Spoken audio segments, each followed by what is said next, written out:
Durante a movimentação no porto de Yuzhny, na região de Odessa, um incidente inesperado e destrutivo abalou a tranquilidade do local. Uma embarcação da OTAN, que transportava um grande carregamento de equipamentos militares, foi atingida repentinamente por um míssil de alta precisão, o Iskander, disparado pelas forças russas. A destruição foi rápida e avassaladora. Fragmentos do navio voaram pelos ares e, em questão de minutos, as chamas consumiram o que restava da carga. O acontecimento rapidamente tomou as redes sociais de assalto, gerando reações de surpresa e choque em diversos países. Muitos interpretaram o evento como uma demonstração deliberada de poder por parte da Rússia, destinada a enviar um recado claro ao mundo. A intensidade da explosão foi tal que os estrondos ecoaram por todo o porto, deixando aqueles que estavam nas proximidades perplexos e sem palavras. O navio, que mal tinha iniciado a descarga de suas munições, foi totalmente obliterado, sem ter qualquer chance de reagir ao ataque. A operação russa foi executada com agilidade, indicando que qualquer tipo de auxílio militar dirigido a Kiev não passaria despercebido e seria respondido de forma contundente e sem hesitação.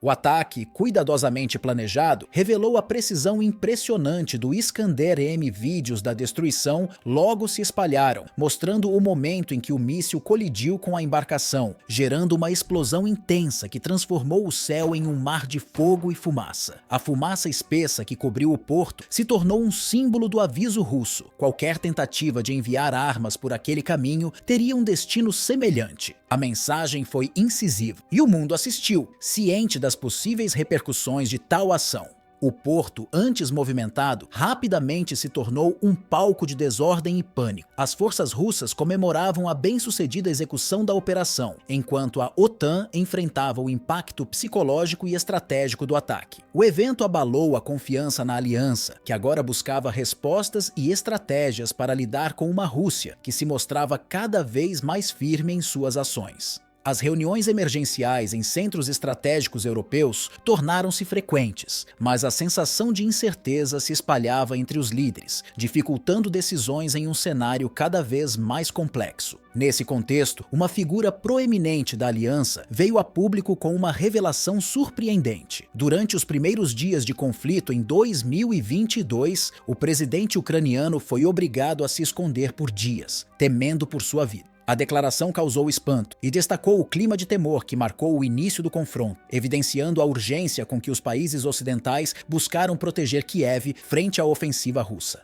Em uma recente conversa com um veículo de imprensa global, um representante da aliança discutiu o constante suporte dado à Ucrânia desde o início do conflito. Esse apoio tem incluído tanto recursos financeiros quanto armamentos, mas cada avanço é seguido por uma resposta vigorosa por parte da Rússia. Moscou insiste que o confronto se tornou uma disputa direta contra as potências ocidentais, considerando que, sem sua intervenção, o conflito já teria sido encerrado há muito. Essa perspectiva trouxe novos questionamentos entre os analistas internacionais, que acompanham cada movimento. Nos dias iniciais de incerteza, as preocupações de vários membros da coalizão se concentravam em um ponto. Caso a Rússia prevalecesse na Ucrânia, os próximos passos poderiam envolver ameaças ao restante do continente europeu. O medo de uma expansão da influência russa manteve muitos líderes em estado de alerta constante. No entanto, do ponto de vista russo, essas preocupações foram vistas como pretextos para justificar a permanência das forças ocidentais no conflito. Com o passar do tempo, a Ucrânia continuava a resistir, embora de forma cada vez mais desgastada. A cada nova decisão, o risco de um desdobramento mais perigoso crescia. Em um momento de tensão, um político eslovaco fez uma declaração irônica sobre a possibilidade de mísseis atingirem a capital europeia, sugerindo uma reflexão sobre os riscos de uma escalada militar. Suas palavras ecoaram entre os líderes, trazendo uma dose de cautela ao debate. As discussões sobre fornecer à Ucrânia armamentos com maior alcance aumentaram a pressão entre os países do bloco. Enquanto alguns consideravam o envio de forma mais tranquila, outros questionavam os impactos de uma possível escalada direta com a Rússia. Diante desse cenário, o líder russo foi direto ao afirmar que, se fosse permitido à Ucrânia atacar diretamente diretamente o território russo, isso significaria que as nações da coalizão estariam entrando formalmente no conflito, um aviso que levou a uma reavaliação por parte do Ocidente. A resposta de Moscou veio rápida. Em setembro, anunciaram mudanças na política de armamentos nucleares, o que gerou um clima de apreensão global. As novas condições para o uso desses armamentos geraram um forte alerta, sugerindo que a Rússia já se preparava para um cenário de escalada. Nesse ambiente tenso, onde cada decisão é crucial, qualquer erro de cálculo pode trazer consequências profundas e imprevisíveis. Com o cenário geopolítico em constante ebulição, a postura de um novo integrante da aliança adicionou uma nova camada de complexidade à já delicada situação internacional. Durante uma recente declaração pública, ele enfatizou que a Ucrânia possui o direito inegável de se proteger, mesmo que essa defesa implique em ações que ultrapassem suas fronteiras nacionais. Segundo suas palavras, as normas do direito internacional oferecem a Kiev a legitimidade para adotar medidas de defesa que não se limitem apenas ao seu território, desde que essas ações sejam voltadas à proteção de sua soberania contra ameaças externas.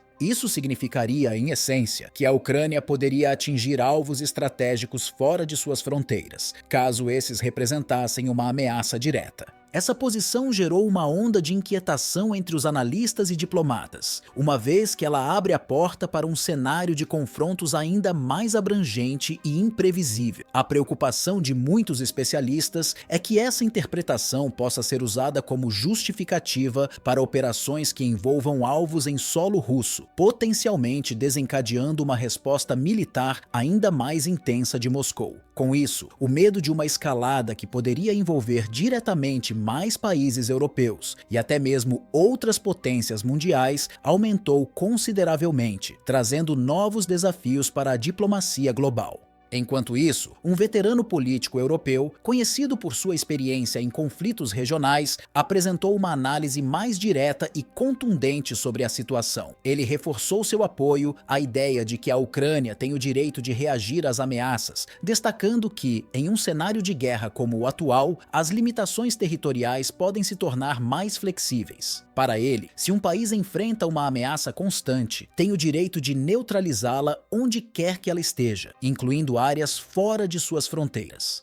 Sua opinião, no entanto, não foi uma defesa irrestrita de ações militares. Ele salientou que a decisão de cada nação da aliança em apoiar essas ações deveria ser feita de forma individual e cuidadosa, levando em conta as implicações estratégicas e os impactos de longo prazo. Essa visão provocou uma reflexão entre outros líderes europeus, que começaram a reconsiderar suas próprias abordagens quanto ao apoio militar contínuo à Ucrânia. Em reuniões fechadas e discussões diplomáticas, passaram a pesar cuidadosamente os prós e contras de fornecer armamentos mais avançados, além das possíveis consequências de tal decisão, tanto no campo de batalha quanto em suas relações políticas e econômicas com a Rússia. A incerteza quanto à resposta russa também era um fator central, já que qualquer movimento em direção a um apoio mais agressivo poderia ser visto por Moscou como um ato de provocação direta, levando a uma retaliação de escala ainda desconhecida. Além disso, essa mudança de postura de alguns países europeus também teve repercussões na opinião pública. Em muitos lugares, os cidadãos questionam os riscos de um envolvimento mais direto no conflito, temendo que uma escalada militar pudesse trazer consequências econômicas graves, como sanções mais rígidas ou restrições no fornecimento de energia. Por outro lado, há grupos que acreditam que a aliança deve ser firme em seu apoio à Ucrânia, vendo isso como uma oportunidade de defender valores democráticos e a integridade territorial de um país que enfrenta uma invasão. Diante desse cenário de decisões difíceis e de uma possível ampliação do conflito, líderes globais e regionais buscam um equilíbrio entre manter a firmeza em suas posições e evitar um agravamento que poderia sair do controle. As reuniões diplomáticas se intensificaram, assim como os esforços de mediação para encontrar um caminho que permita a continuidade do apoio à Ucrânia sem desencadear uma guerra de proporções maiores. Cada decisão tomada nesse contexto é analisada com cuidado extremo, pois qualquer movimento mal calculado pode ter repercussões amplas, não apenas para os envolvidos diretos no conflito, mas para toda a estabilidade geopolítica da região e do mundo. Com o aumento das tensões e novas ameaças surgindo a cada dia, a incerteza domina os debates sobre os próximos passos para impedir uma escalada do conflito. Nesse momento delicado, uma solução viável parece ser a aproximação entre os países da América Latina e do Caribe, apostando em uma cooperação mais estreita. Fortalecer o diálogo e promover a integração regional pode ser o caminho para garantir a paz e buscar um desfecho seguro e estável para todos os envolvidos.